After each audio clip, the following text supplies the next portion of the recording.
Hello everybody and welcome to Locomotive demonstrations on the final episode 6, it's either 5 or 6 of season 3 of Locomotive demonstrations. And here we have to finish off this series A3 and go on to season 4 is a locomotive that has been a famous wartime hero. This one is a merchant navy class which was made on the final year of the war or just post World War II. But of course it has a very good sister, which were the Battle of Britain and West Country classes, which were also made around the same period of helping out with the war effort. So special things are like old school things like this door thing to the boiler. Really looks really historic indeed. Of course you've got big smoke deflectors, and you have one of the largest funnels ever seen for a single chimney.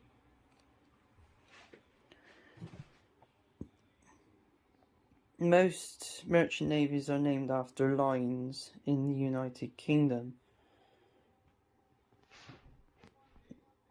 This one, of course, is one I think was probably one of the only ones that were made with an early emblem.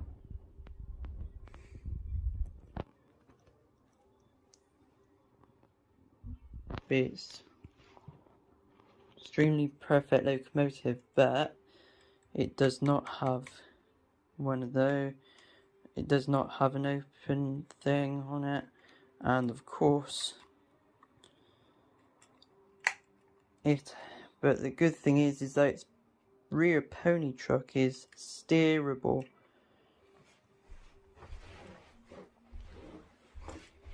And another special thing about all merchant navy Battle of Britain West Country class trains, it's like no other train. It has got like a beautiful pattern on its wheels set.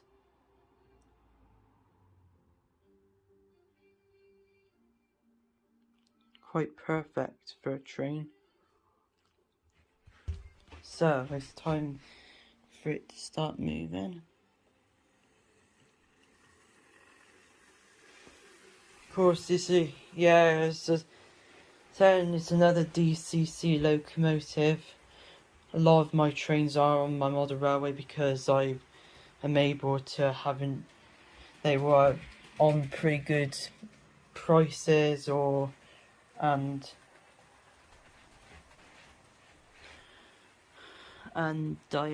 have enough money to afford them. Of course, a lot of the West Country class trains and all that lot were in late Crest. So trains like Braunton, Tor Valley, Sir Keith Park, Sir Winston Churchill, all late crested trains. A couple of trains were like early emblems, but of course the trains they were once built as air smoothed for streamlining purposes, but then they unstreamlined them and rebuilt them to have smoke deflectors on them, which I think look way more good looking compared to the others. Now we've got a 7 coach train for it to haul because these trains are more or less like express / mixed freight locomotives, which good for transporting people during the war to new homes where they can rebuild and rekind the ones they lost. So, in this we've added some railroad Great Western Railway coaches to the rear.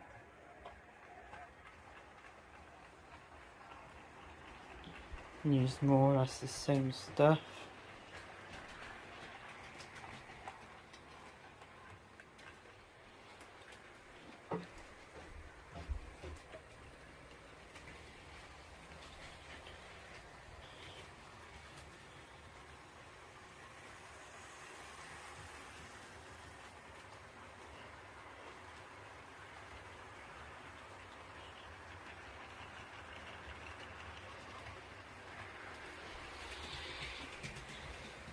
For this kind of demonstration, this is the first time I've used Great Western Railway coaches with one of these locomotives.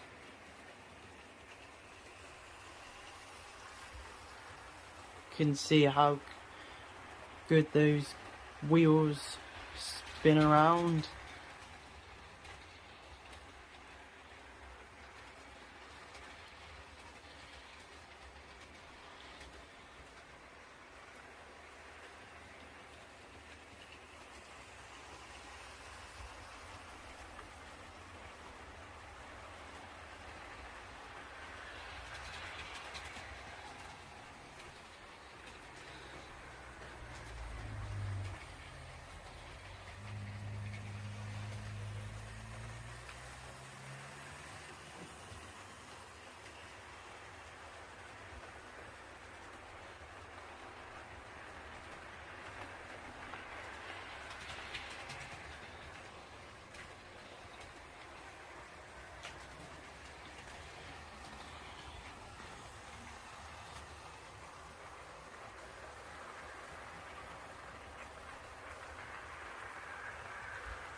So yeah, this is one of the greats in British history. We're definitely steeped in history with it made around the war, but a lot of these trains here were more or less used to help with the war efforts of transporting people to safer places. But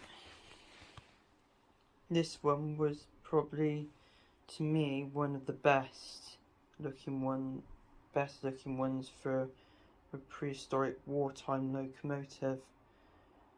Well, of course, the trains today, the preservation of this type is the Peninsular and Oriental Company and the Clan Line, which are 35006 and 35028.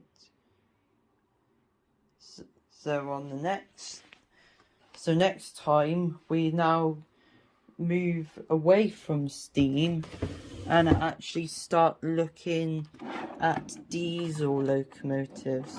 But of course, these are ones that have played many different kind of things and made definitely great historic breakthroughs in history. So thank you for watching. I'll see you next time for some diesel power on locomotive demonstration.